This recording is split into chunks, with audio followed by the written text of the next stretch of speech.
ক্ষমতায় আসার পর রাজ্য জুড়ে জেলা ও একাধিক মহকুমা হাসপাতালে নীল সাদা রং করে প্রচুর মেডিকেল কলেজ হাসপাতাল চালু করার উদ্যোগ নিয়েছিলেন স্বাস্থ্যমন্ত্রী তথা মুখ্যমন্ত্রী মমতা বন্দ্যোপাধ্যায়।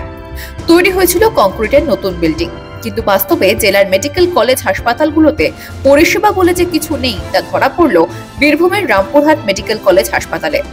বলা যেতে পারে বিনা মেঘে জল ঢোকে বন্ধ হলো রামপুরহাট মেডিকেল কলেজের পুরনো ভবনের ভিতরে থাকা পিপিপি মডেলের এক্স-রে ঘর, যার জেরে রোগী ভোগান্তি চলছে চরমে। জলে ডুবে আছে এক্স-রে মেশিনের কেবল, আর এক্স-রে রুমের বাইরে বড় বড় হরফে লেখা জলে এক্স-রে মেশিন ডুবে থাকার জন্য পরিষেবা বন্ধ আছে। আর রোগীদের জানান দিতে দেওয়া হয়েছে পোস্টারও, ফলে পোস্টার দেখেই ফিরে যেতে হচ্ছে রোগীদের। প্রায় এক সপ্তাহ ধরে মিলছে না জরুরি বিভাগের ডিজিটাল এক্স-রে পরিষেবা দুর্ভোগের এই মেডিকেল হাসপাতালে। পরিষেবা না মেলায় কি বললেন হাসপাতালে আসা রোগীরা?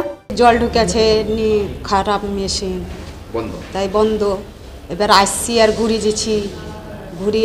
গেছি আর আসছি। এবার তো আমাদের আসা যাওয়া তো আছে, আমাদের খরচা আছে। আমরা এবার যদি বাহির থেকে করবো তো পয়সা লাগবে, আমাদের সে পয়সাটা তো নাই।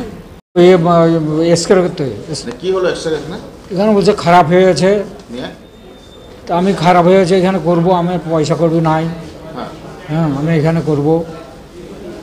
এখানে তো বন্ধ, এবার তো বাইরে আপনারা কথা, বাইরে পয়সা নাই, করবেন তাহলে ঘুরে যেতে হবে, তাড়াতাড়ি করবার ব্যবস্থা করেন।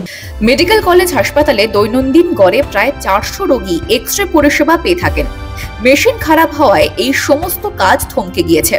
কিন্তু কোথা থেকে জল আসছে এক্স-রে রুমে? দেখা গেল হাসপাতালের বাইরে উপচে পড়ছে ড্রেনের জল। হাসপাতালে হাই ড্রেন রয়েছে, ওটা জ্যাম হয়ে পুরো মুজে গিয়েছে। হাসপাতালের পুরো জলটা বের হতে পারছে না। তবে এ ছবি নতুন নয়।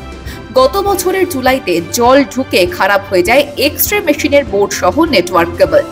প্রায় 6 লক্ষ টাকা খরচ করে 5 দিন পর চালু করা হয় পরিষেবা। তার ঠিক 1 মাস বাদে ফের সমস্যা দেখা দেয়, যার পুনরাবৃত্তি ঘটল 1 বছরের মধ্যেই, বললেন হাসপাতালের এক কর্মী। কি অসুবিধা হচ্ছে? অসুবিধা বাইরে পেশেন্ট পার্টি দূর থেকে আসছে, তারা হ্যারাসমেন্ট হচ্ছে, ঘুরে যাচ্ছে, পরিষেবা পাচ্ছে না। এটা কি প্রায়ই হয়? হ্যাঁ, এটা বিগত 1 বছর থেকে হয়ে আসছে। 1 মাস চলছে তো 5 দিন বন্ধ, 2 মাস চলছে 10 দিন বন্ধ, এরকম ভাবে কন্টিনিউ চলতে থাকছে। হাসপাতাল কর্তৃপক্ষকে বিষয়টি জানানো হয়েছে, আর জল ঢুকে যাওয়ার কারণে শর্ট সার্কিটের আতঙ্ক রয়েছে বললেন হাসপাতালের এক কর্মী। জলটা চারিদিকে মানে প্রচুর পরিমাণে জল জমে আছে বিল্ডিং চারিদিকে, ওই জন্য জল দেওয়াল থেকে সুপ করে চলে আসছে, ওই জন্য জলটা জমা হচ্ছে। আপনারা জানাননি কর্তৃপক্ষ? হ্যাঁ, আমরা অফিসকে জানিয়েছি, অ্যাপ্লিকেশন দেওয়া আছে, কাগজ করা আছে, অফিসকে জানানো আছে। শর্ট সার্কিট হয়ে যাওয়ার ভয় থাকে? হ্যাঁ, শর্ট সার্কিট হয়ে যাওয়ার ভয় আছে। এখানে জেনারেটর আছে, আপনার 2টো জেনারেটর আছে, 440 কারেন্টের ভোল্ট আছে, তার ঢুকছে এদিকে, সবসময় তারগুলো ভিজিয়ে থাকছে, এই কারণে আপনার সবসময় শর্ট সার্কিটের ভয় আছে।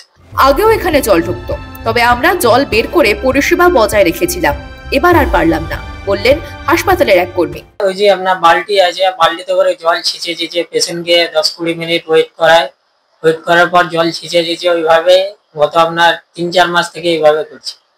এর আগে আপনার জলে ঢোকার জন্য বোর্ডটা আপনার পুড়ে গেছিল, তারপর থেকে ওইভাবে চলছে। জল ঢুকে আমরা এবার আপনার বেশি জলটা ঢুকতে লেগেছে, ওর জন্য আর ছিঁচে পারছি না, ওর জন্য বন্ধ আছে, শর্ট সার্কিটের ভয়। নীল সাদা রং আর কয়েকটি বিল্ডিং হাঁকিয়ে মেডিকেল কলেজ করে রাজ্যবাসীর মন জয় করার স্বপ্ন দেখেছিলেন মুখ্যমন্ত্রী মমতা বন্দ্যোপাধ্যায়। কিন্তু বাস্তবে তার সেই স্বপ্নের ফানুস যে ধীরে ধীরে ফুটতে শুরু করেছে, রামপুরহাট মেডিকেল কলেজ হাসপাতালের ঘটনা তার জ্বলন্ত প্রমাণ। কবে এই এক্স-রে মেশিন চালু করার জন্য কর্তৃপক্ষের হুঁশ ফেরে, সেটাই এখন দেখার। ব্যুরো রিপোর্ট, মাধ্যম।